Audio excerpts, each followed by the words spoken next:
A lot of people don't think about that. They're like, oh, let me just get, something cute slapped up and the guests are only going to be there for a few days and whatever.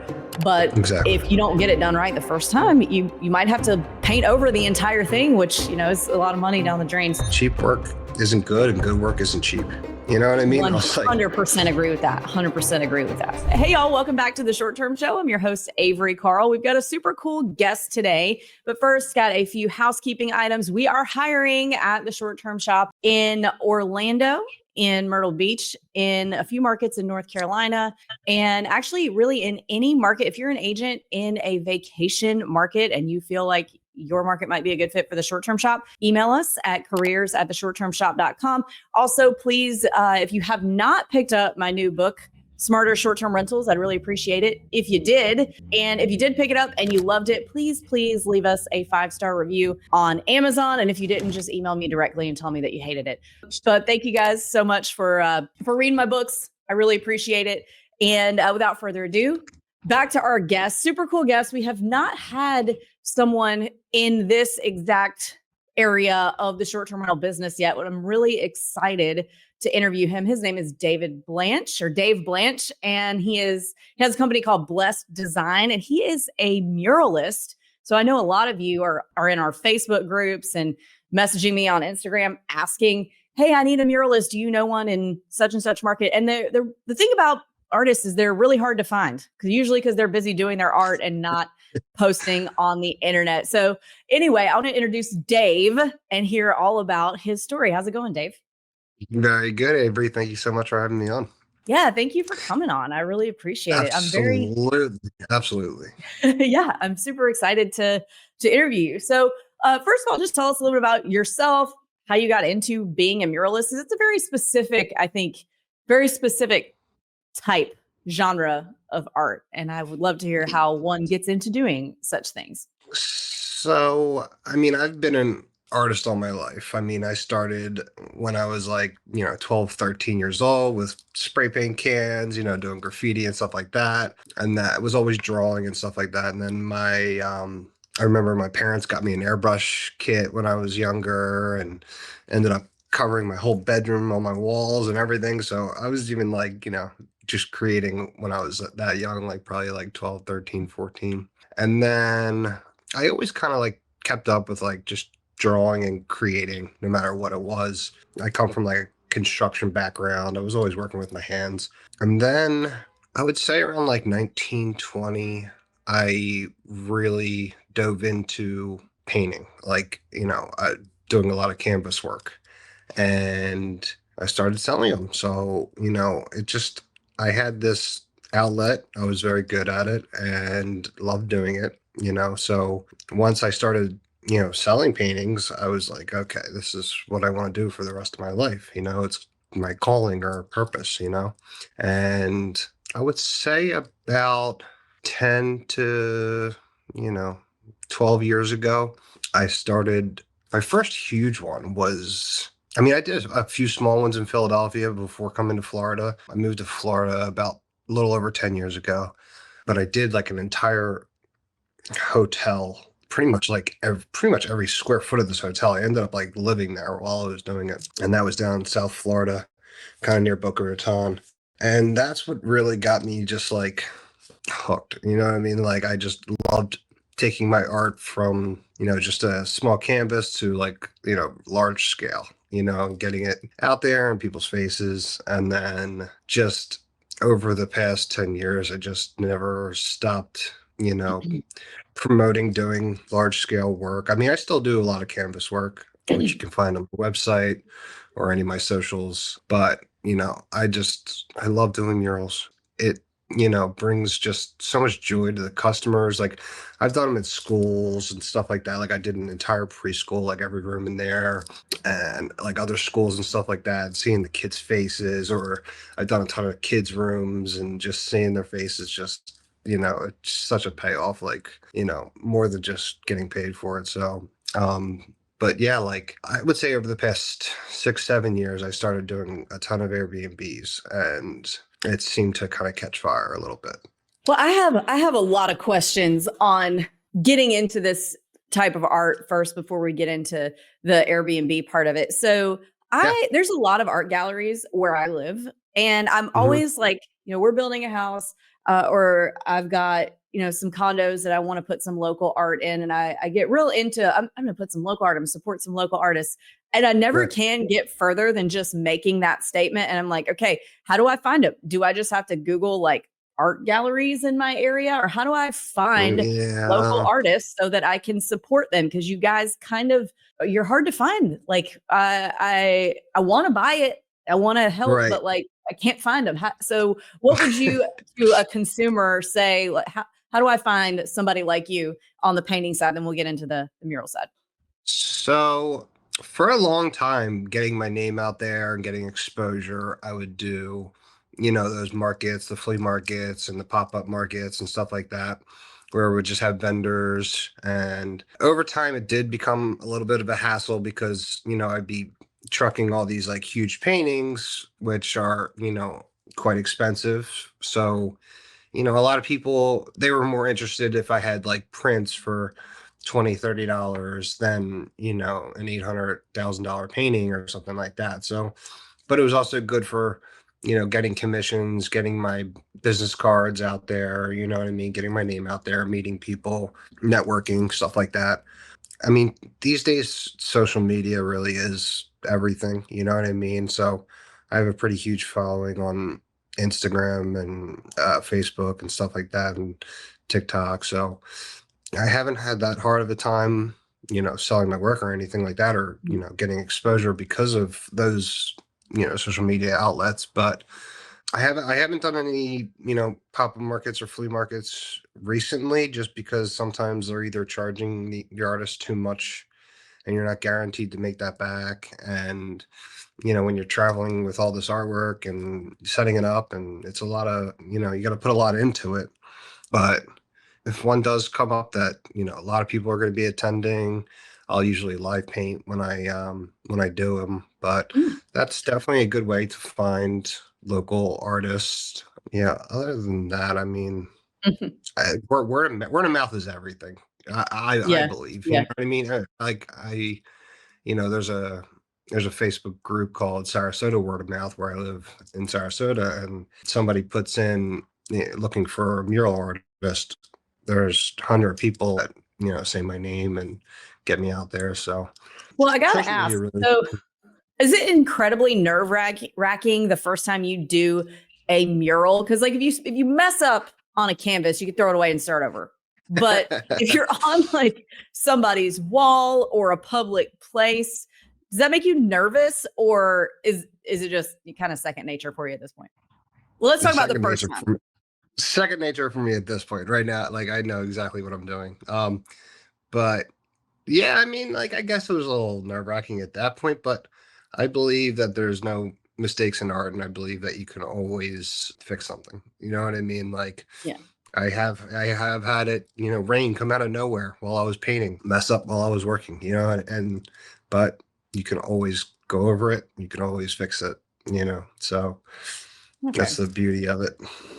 Okay, so not super high stress on that. That's good. It's No. a good way to be. All right, so let's talk about. I want to hear about your first gig as a muralist on an Airbnb property. What was it? How did they find you? Were you like, "Are you sure you want me to do this?" Like on your wall, or were you knew it was just going to make the space so much better? I mean, I know that any mural or any artwork I do in someone's place is going to make it better. I mean, Mhm. regardless, it's going to brighten up the space. It's going to bring beauty. It's going to bring, love and warmth and just make the vibe so much better of any space, I think.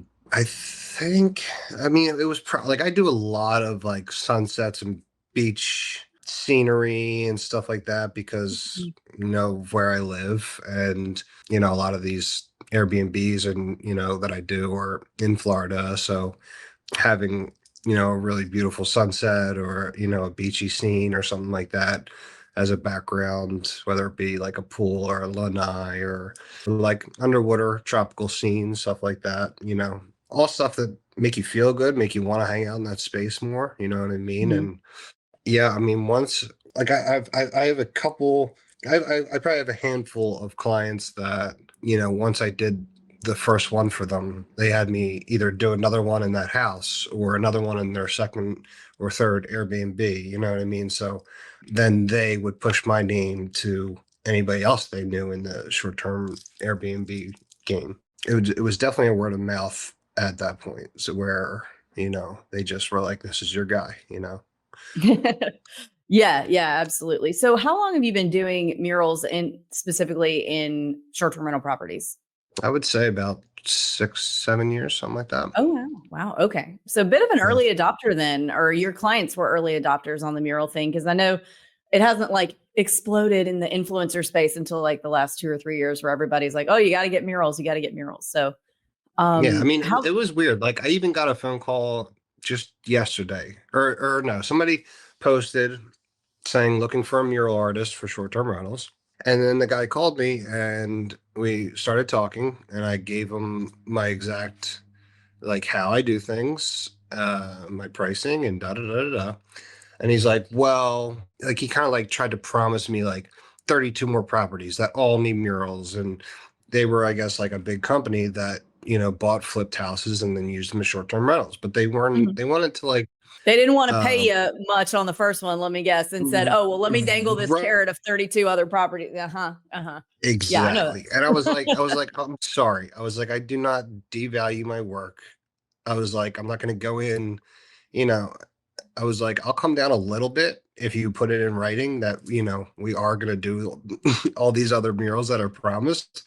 But it's like, I know my work. I don't like my all my outdoor murals, like they all look brand new even after all the hurricanes because of how well I take care of them.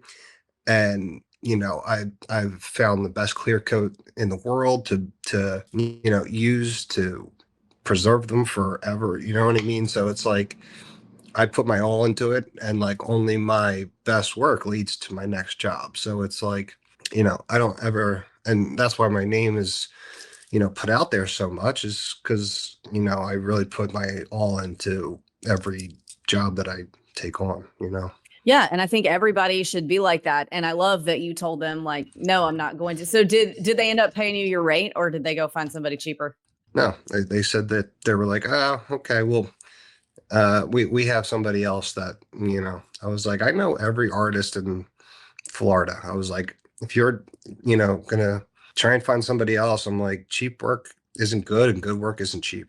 You know what I mean? I was like, 100% agree with that. 100% agree with that. yeah. So there might be a ton of Airbnbs coming up that are gonna have, some students work on there. That's not gonna, look that well. So I don't know, Yeah, but I would so much rather pay one time for great work, pay one good time, excuse me, pay more for one good time of good work than pay less to get right, something that I'm not happy with. And then you're stuck with it, unless you want to, you have to go exactly. find somebody else at that point.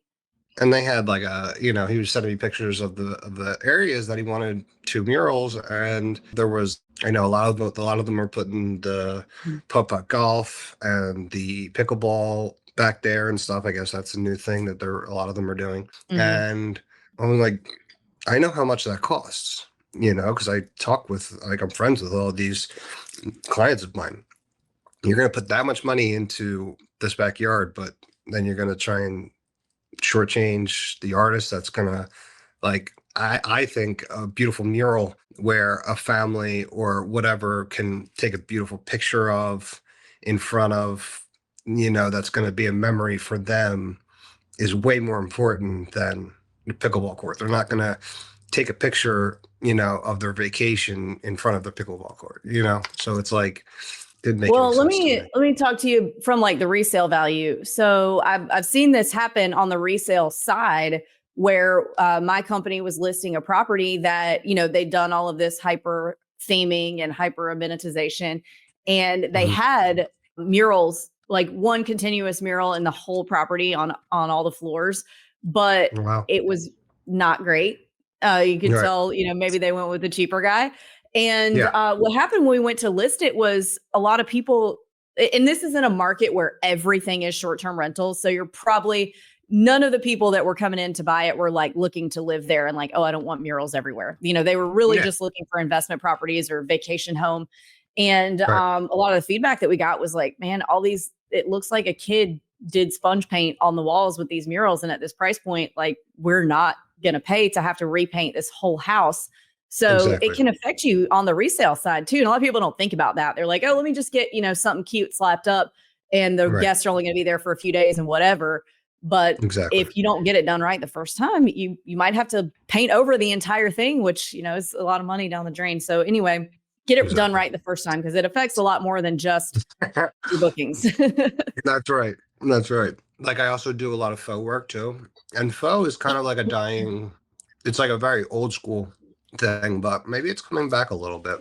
I recently, my wife's hair studio, I did like a faux wall in there. And then my sister's hair studio, I did one in there. And I've done, quite a few homes. They weren't short-term rentals, but kind of like that lime wash look or like that real distressed, like, old concrete look. And that's Mhm. also something that I really love doing. So I just wanted to plug that in there. Yeah, I like the look of that too. And I've seen a lot of people like on Pinterest try to do that lime wash thing on their own, and it looks like absolute garbage if you don't know what Yes. you're doing.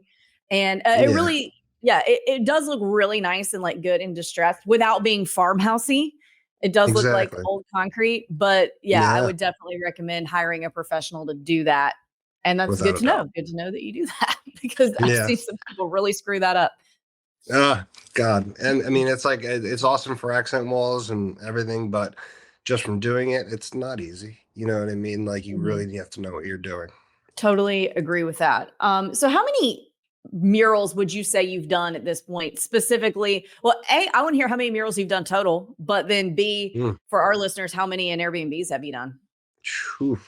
Um, Total maybe 500, something Oh, like wow. that, maybe. Yeah. Wow. Airbnbs, I don't know, maybe 100 or so. Okay. So So, I'm just ballparking because I've done so much artwork. Like, I mean, that's all I do nonstop. So it's like just kind of ballparking. well, even in that ballpark, I don't think that it would be a wild jump to make that you might be the most experienced Airbnb specific muralist out there. Yeah, Um, I've definitely done a lot. So like I mean, I'll travel anywhere too. Like I have traveled to like I mean, I'm from Pennsylvania, so obviously I've done quite a few up there, but I'm willing to travel anywhere as well, because that's the beauty of it. Like my last clients who actually connected me with you, I did a mural for them. They absolutely loved me. They loved the work, and they have a few beautiful ones in Gatlinburg, Tennessee that I think I'm gonna oh, cool. possibly go stay at and do one of their other properties there. But I mean, that's the beauty of it, though. You could probably book out a couple days for me to stay there while doing the mural, and it's just like a win-win for everybody. You know what I mean? Because then I can take out that expense of me having to find somewhere to stay while doing it. Well, that leads me to another question. So, is there Mhm. a particular like wall texture that doesn't work? So, when you said Gatlinburg, a lot of things there are tongue and groove. Are you able to do Mhm. murals on Yeah. like tongue and groove wood? You are. Okay. What about like, I know. So, my place upstairs here in 38, Mhm. it's kind of like a textured wall, not like 90s textured, but like it is Right. textured, Like and it might like an look kind of orange a peel. little yeah, like that. But it might look Okay. like if you get the wrong thing, like might look a little wavy. Like so do you help people choose the right mural for the texture so that it looks right? Yes. Or do you just how does that With process work? without a without a doubt. Like I'm on the 14th, I'm starting like a 20-foot mural for an Airbnb, and it's a like a wood picket fence, and it's not straight across. Like it's literally like fence panel on top of fence panel, Oh, so it's like staggered. So I mean, that's a whole challenge in itself to make it look beautiful over top of there. I mean, that's the beauty of spray paint. Like, you're not in there with a little brush trying to get things to look smooth, on an uneven surface. But I've faced challenges with all types of stucco or brick or, you name it. Like I've figured out ways to jump those adversities of like the Mhm. different types of, I mean, of course, a smooth, beautiful, drywalled wall is, going to be my go-to and, easier on me. But that's why I kind of like have a sliding scale with my pricing. Mhm. Like I have like like $30 to $40 square foot. Then I just kind of base it on what materials that I need to get the job done. And Mhm. then, whether I have to travel, sometimes I need to get a lift if it's high up.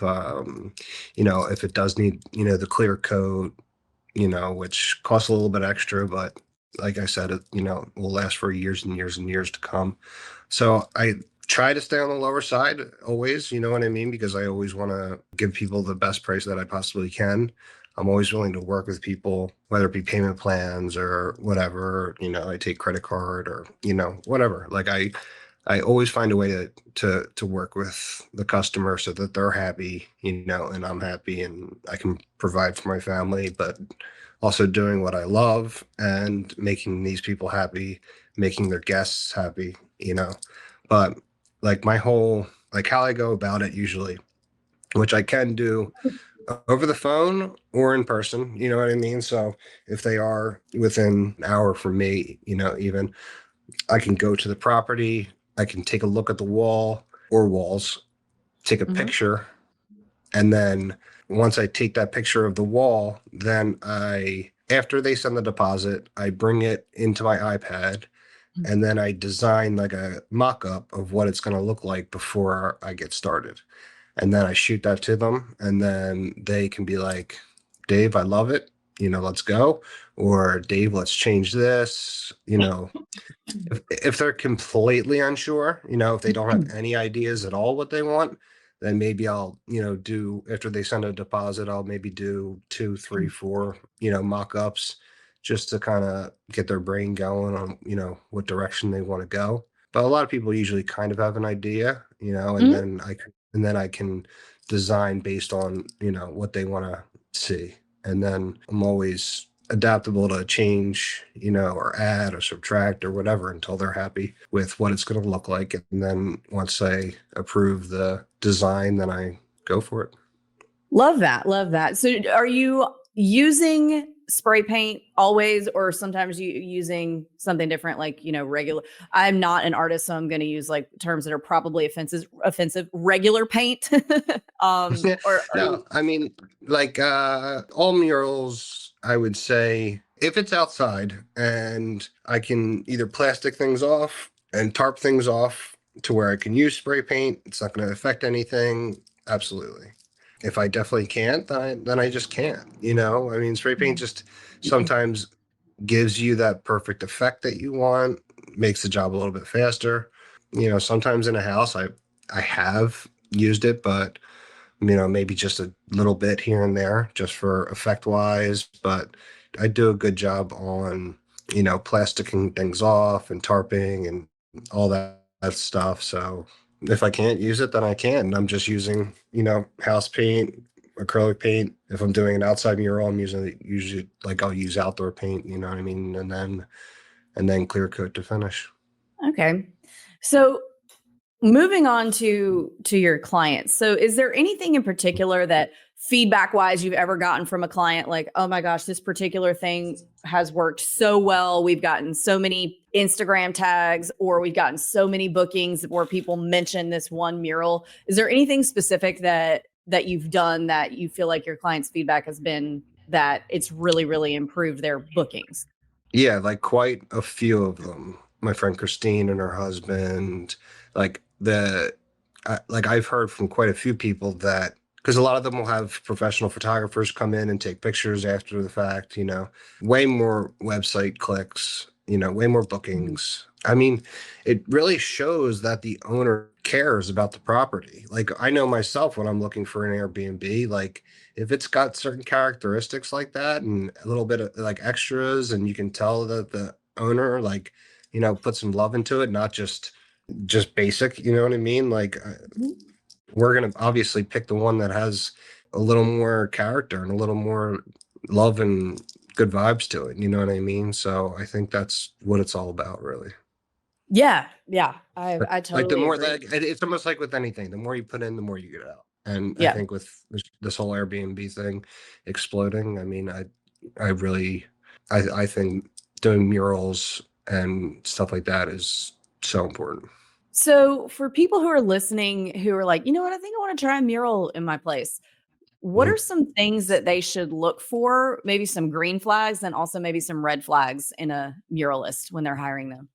I mean, I can't speak for any other muralist because I'm kind of a one man band. I don't work with anybody else, so I don't know. Like Mhm. red flags from other artists. Like I'm not too sure. You know what I mean? Like I don't even really. I mean, I chit chat here and there, on social media or whatever with other artists, but I never ask how they do their bidding or how they do their, Mhm. anything really. I kind of just stick to my own formula. I know it works out great for me and my clients. So I just like stay in my lane kind of, you know. I love that. I love that. I wish the real estate world functioned more like that because I think that's such a like mentally healthy way to be is to like not worry about what other people are doing and just worry about yourself and Right. your clients. Right. Love that. I focus a lot on keeping a very healthy mind, body, and spirit kind of life. You know what I mean? So Yep. I definitely agree with that. So, Dave, we're coming to the end of the show. Is there anything that we haven't covered that you feel like our audience would benefit from hearing about your story and having murals in your Airbnbs and hiring muralists and art and all that, all the fun stuff? I mean, I just want to stress how important I really think it is. Um, yes, the putt putt is cool. Yes, the pickleball court is cool. But I don't know if I'm thinking about going on a vacation with my family, and life's about making memories. And setting up a camera on a tripod or whatever and taking a picture in front of that mural, you're going to remember that vacation. You're going to print that or you're going to post that on your, so it's like it's giving exposure to the people that own the property. It's, obviously giving exposure to me, whether they tag me or not. But I mean, I have had that and it's beautiful to see. You know what I mean? Like, that family just bringing happiness to others in doing what I love to do, with the gift that God gave me is just like, I don't know, it's everything to me. You know what I mean? So I just I stress the importance of it. I love that. I love that. And at the end of the day, that's what we're here to do as short-term rental investors. Like, yes, spreadsheets and cash flow and blah, blah. But what you're doing with your product that you're selling is you're giving people the backdrop for what is really the best times of their lives, their Exactly. vacations with their family. And that's what, whether Right. you look at it that way or not, that's what your product is. And I think that that's very important to not lose sight of that.